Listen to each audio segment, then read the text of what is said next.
Seconde partie sur les probabilités. Nous allons voir la représentation par arbre. Un arbre représente par ses branches chacune des issues d'une expérience aléatoire. Et si c'est un arbre pondéré, alors la probabilité de chaque issue apparaît sur les branches. Voici l'exemple d'un arbre pondéré pour un lancer de dés à 6 faces et QI répartis. La somme des probabilités de chaque branche d'un arbre pour une expérience aléatoire est égale à 1. Et dans un arbre, la probabilité d'un chemin est égale au produit des probabilités rencontrées sur le chemin.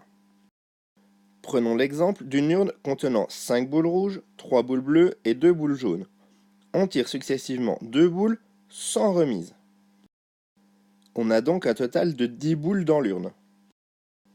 Voici donc le premier niveau de l'arbre pondéré.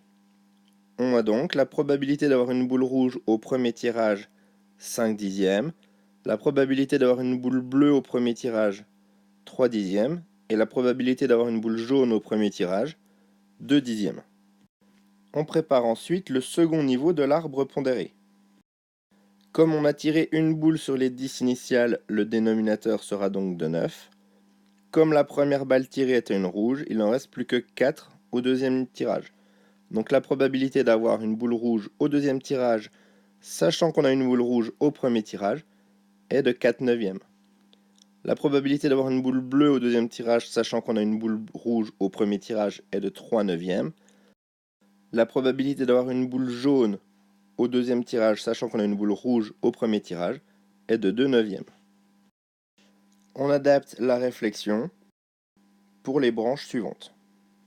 Donc, la probabilité de tirer une boule rouge puis une boule jaune sera de 5 dixièmes pour la première boule rouge, fois 2 neuvièmes pour la boule jaune au second tirage.